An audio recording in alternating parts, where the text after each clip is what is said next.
Aldrin Sampear is standing by with a little bit more on this one, talking about service delivery in Johannesburg. As we approach that time then for the first GNU Sona, then Aldrin, it's going to be significant to prioritize and show what is the first port that the president is looking towards.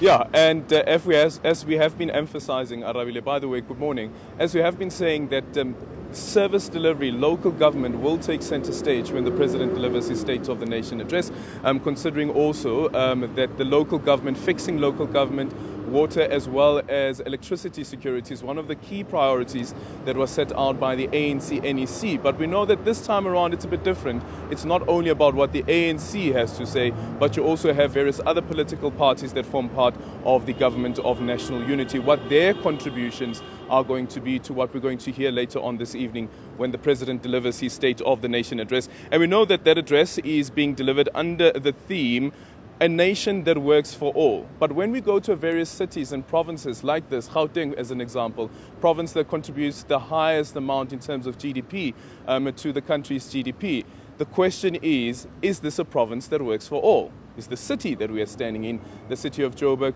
a city that is working for all? Let's now bring in Councillor Belinda Echeozonjoku, who is the DA caucus leader here in the city of Johannesburg, to speak about this particular question. Belinda, very good morning to you. Thank you so much for making time for us. As you look at the city of Johannesburg, which is in the heart of Gauteng, would you say that this is a city that is working for all? Like today, we're going to hear the president delivering his State of the Nation address, speaking about a nation that works for all. Is this city a city that works for all?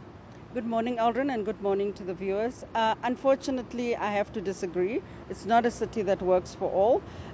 Just driving here this morning, you see some of the robots are out. People are still struggling with water and electricity, despite the lighter increase, the smaller increase that we have seen that NERSA has approved. It's definitely not working for all the people of Johannesburg. What has brought us to this level, which you think, considering that you've been part of the caucus? At some point as well, the Democratic Alliance was in charge of the coalition that was governing the city. One of the big issues we must, let me just emphasize that what happens at national government obviously has an effect on local government. So we obviously will be watching very closely what the president will be saying. One of the issues is the instability in local government, which is a major problem because I think we've had about 8 to 9 mayors over the past couple of years, and everybody do not continue with some of the work that is done. Instead of looking at programs that are there that works for everybody, when the new mayor comes in, they set their own set of priorities, which is a challenge. So the instability in local government is a major problem, and the fact that we are in an era of coalitions, and people, the ANC in particular, need to understand that we are in a coalition and you cannot make decisions just on their own. Bringing other people on board and just hearing from them, working with not only opposition parties, but also working with civil society and letting people get heard. The instability is a huge problem in local government. Speaking about civil society, Mark Heywood is from the the Joburg Crisis Alliance, an alliance that was set up in response to what is taking place in the city. And last year, I remember there was that push to get Kabelo Gwamanda out as the mayor. And of course, we know what happened on the 16th of August. Dada Morero was then re-elected as the mayor of the city of Johannesburg. But he was also part of Gwamanda's executive. And sometimes for me, the question is, even in the case of the likes of Belinda, is what happens when people are no longer in those positions? How do we hold them accountable for some of the decisions that have been taken previously? Surely, yes, he is the mayor, but he was also the finance MMC. Well, the simple answer to that is that we don't hold them accountable. And that's why the Johannesburg Crisis Alliance exists, because if the citizens don't hold them accountable, then quite often it appears that there is no accountability. Politicians walk away, they take away proceeds and benefits and profits from their time in office, but they leave a broken city.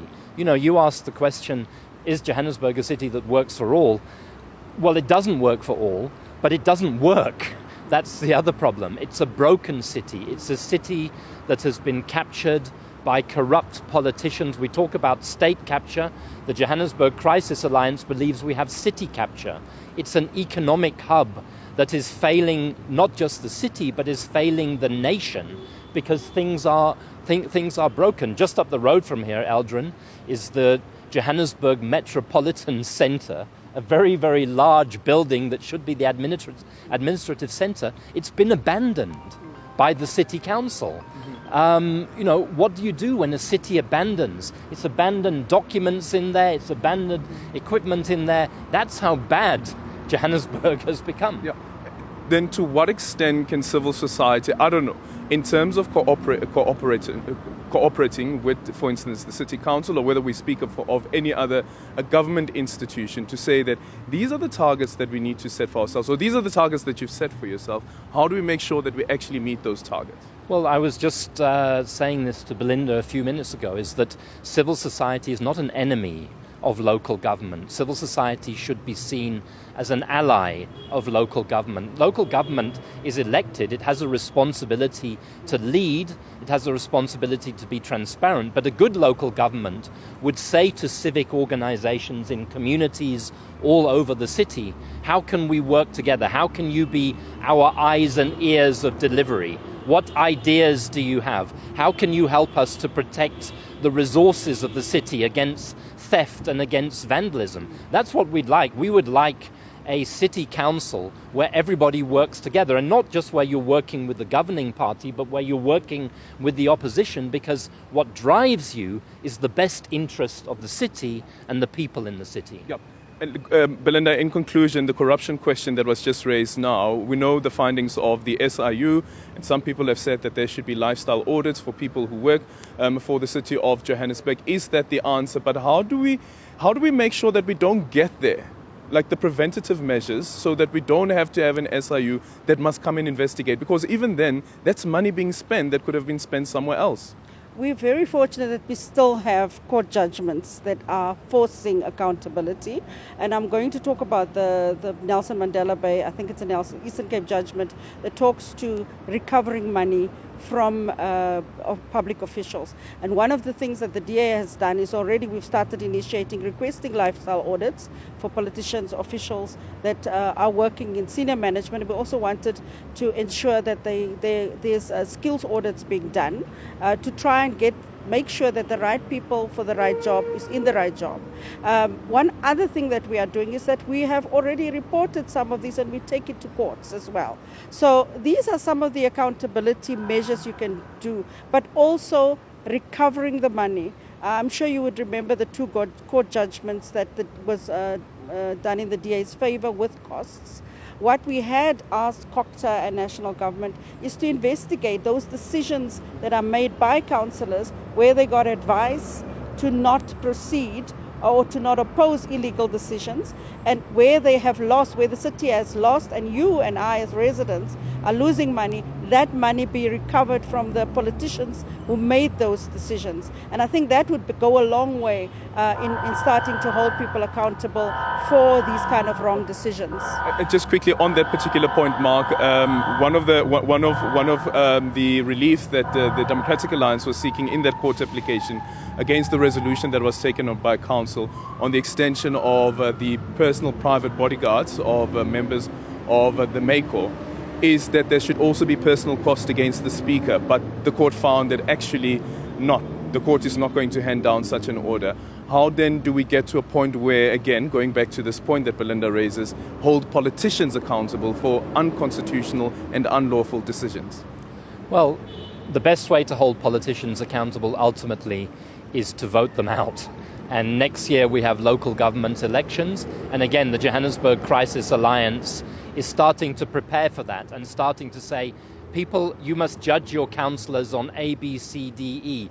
You must make sure that they're accountable. You must make sure that they deliver. But you know, this thing of personal cost orders is not something that we should give up on, because we vest in them trust. We vest in them resources.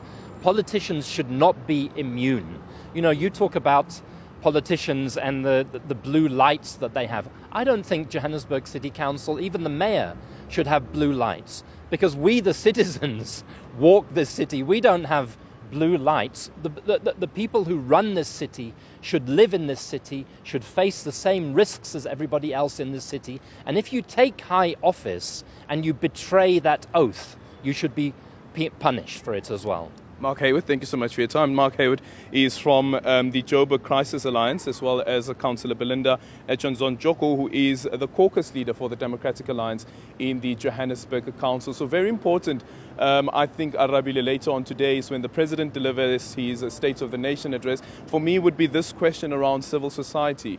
How does government plan on working together with civil society, including the private sector, by the way, to say that how do we deliver services to our nation and ensure that this is a nation, as according to the theme, that works for all?